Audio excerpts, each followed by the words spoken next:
Hello YouTube. So today, for the first ever real video that I'm doing on the channel, I want to talk to you about the state of the energy transition, climate change, and focusing down on renewable energies as a solution to kind of our problems. And so very happy to start on the topic. And let me just take you through. Let's start off with a quick baseline of where do we stand. So humankind today, there's a lot of doom and gloom if you read the newspapers and if you're on following people on X.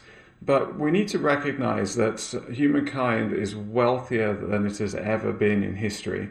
And if you look at this chart of GDP per capita from the start of time, you see that after the Industrial Revolution, basically the GDP, or gross domestic product, just hockey sticked in an exponential way until today.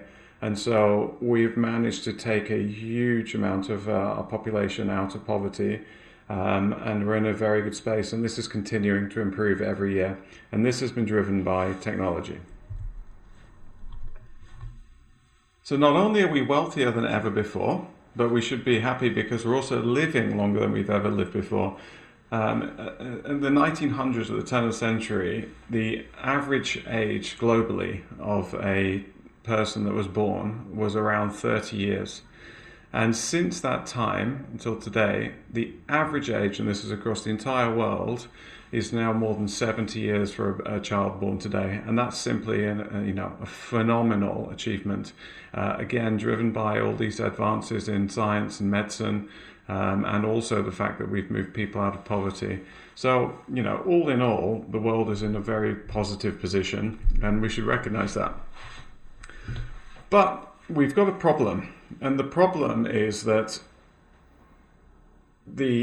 since we've gone through this expansion in the economy and in people's lives, what we see is that the global temperatures are ramping up, and this is unequivocal. You can measure this, and what this does ultimately is, by adding more heat into the atmosphere and into our planet, you're effectively injecting more energy, okay? And when you have more energy, you have more movement, more stuff is going on, and that means more extreme weather events. That means more water is being absorbed into the air, and they're coming back out in the form of hurricanes, storms, floods. Also, the weather patterns are shifting a little in uncertain ways. So you see more droughts in some places. You see worse winter storms in other places, and it's generally affecting all of our climate. And unfortunately, many of the ecosystems, economies that we have around the world are very highly tailored and dependent to our climate. So this change, which is very, very rapid, in the recent years, is a problem. Now, we know what the cause is. So the good news is we know why this is happening, and it's very clear it's due to CO2 emissions. This is the cumulative CO2 emissions over time. You can see that period when our wealth and longevity jumped up as exponentially, so did our CO2 emissions. There's a little bit of a lag with the CO2 emissions to when the temperatures started rising, but they're very clearly correlated. And we know the mechanism scientifically for why this is. And this happened because at the turn of the century, we discovered fossil fuels, and we discovered these amazing ways of powering our economies, storing and moving vast quantities of energy, and then utilizing those to drive, industry, transportation, creating fertilizers to feed our people. And unfortunately, when we use fossil fuels, we generate CO2, and that's been causing the global warming that we've seen. And this is irrefutable. But we have the solution. So this is not the end of the world. The solution is carbon-free or low-carbon power generation. Now, these technologies have been developing very quickly, and what you can see is we're actually taking action. So the world is deploying significant quantities of renewables, but just have a look at the timeframes on this chart. Interestingly enough, this really only started to pick up after about 2020, and then you can see an exponential growth in those technologies. Okay, so what happened in in the early 2000s? Why was it that renewables started in that time? Well, the reason is that renewable energy has been seen to be too expensive. And then the question is, will it bankrupt us to keep, deploying renewable energy? If you hear the rhetoric from a lot of politicians, they claim that if we try to transition to renewables, it would negatively impact our economies and is therefore a bad thing. But that's simply not true. So this chart here shows the change in the levelized cost of energy over the last 10 years.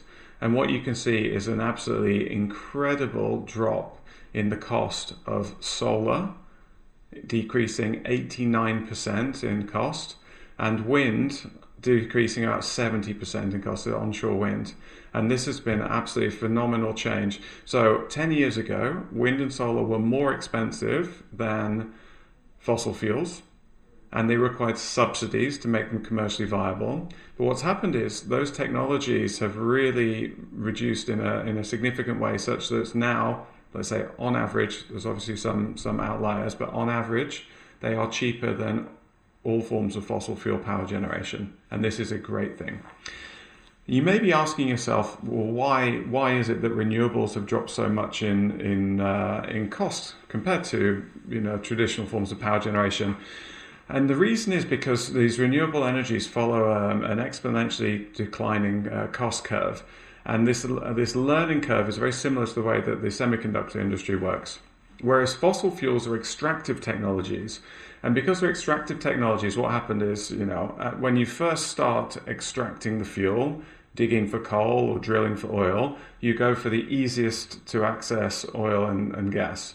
So you take the easy stuff, and then over time, as you start to deplete the reserves, it becomes more and more difficult to extract those fossil fuels. And so the technology is then applied, and we learn fracking, and people invent new ways of finding deeper and deeper oil reserves. And the technology goes to being able to extract the fossil fuels and basically to maintain the same price. So the technology goes to hold the price as it gets more difficult to extract. Whereas with solar, and you're deploying it, you don't, adding an extra solar panel doesn't make it more expensive in terms of solar, because it's not a resource that you're depleting, it's a renewable resource, okay? And then the third part of the puzzle, which is really, really important, is that wind and solar resources are intermittent resources. And what that means is that we don't control when they come. That doesn't mean that we don't know when they're going to be produced. So we can forecast very accurately. We know the amount of sun we're going to have day to day. We know many days ahead, often the wind energy potential. So it's very forecastable, but we need to be able to store and shift the power around. And what's been absolutely mind-blowing is the improvement that we've seen in the cost reductions in battery technology. So this chart here actually shows from 1992, when a battery power was costing around $6,000 a kilowatt hour. Then in 2016, this dropped to about $250 per kilowatt hour. And today, people are producing solar power at below $100 a kilowatt hour. It is an absolutely mind-boggling reduction in cost. And this is, really going to fundamentally unleash the ability to deploy renewables, okay? So what happens is we have this virtuous cycle of technology where the more of these technologies, wind, solar, batteries, that we deploy, the more the price falls, because the price and the technology learning curve is linked to the deployment. The more the price falls, the more competitive these technologies become over time. The more competitive the technologies are, the more the demand increases, because they make them more economically viable. Therefore, the more we deploy, and you keep going around the loop, and then you start coming down this deployment curve. And this is why we're hockey sticking in terms of deployment of these technologies. And if we have a look at battery scale deployment now, not cost, what you can see is the effect of grid scale batteries becoming more and more cost competitive, and then the deployment just exploding as we go forward. And this is just going to continue. And this is happening all around the world. So this is not like, isolated to certain locations. This is happening everywhere, and this is unlocking renewables. But what about the economy? So here's a chart that we've pulled down that shows that countries can decouple economic growth from CO2 emissions. And in fact, all of the countries shown on here have managed to increase their economic output while at the same time reducing CO2 emissions. So what you can see is they're not correlated. More CO2 emissions doesn't mean a better economy. In fact, the opposite. And so this shows, and this is a selection of countries from all around the world, that you can use these technologies and decarbonize and grow your economy so it can be good for the people. A really good paper that I would draw your attention to is this one. It's an empirically grounded technology forecast in the energy transition.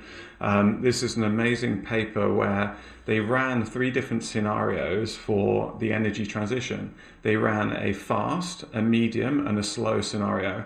So the slow scenario is where we continue to use fossil fuels and then we very slowly transition to renewables as we retire these fossil fuels out of the system, but that we continue to utilize them.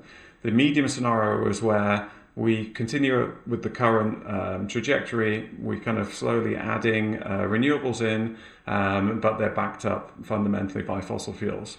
And then they ran a fast transition where the world makes a conscious decision to actively retire fossil fuels and expand the deployment of renewable energies. And what they found is that in terms of economic impact, the fast transition scenario was by far the best economic outcome, and it would have saved the world about $12 trillion by 2050. And the reason for this is very logical. These technologies decrease in cost as they're deployed. So the faster that you deploy these technologies, the faster the cost comes down and the earlier that you start to get the benefit of these economic outcomes. And so therefore the world has more time to basically utilize these lower costs. Whereas if you delay the transition, you continue burning fossil fuels which do not get cheaper over time, and you delay this learning curve that we're having on renewable energy. So that's the end. I just wanted to kind of set the scene for everybody on that basis. I want to just tell you about the 2 resources. All of the charts that I showed in this presentation came predominantly from Our World in Data. Highly recommend, go to that website, have a look, read some of the reports, look at some of the charts. It's a fantastic, fantastic resource. And also this video was inspired by a book I read recently, which is Not the End of the World by Hannah Ritchie.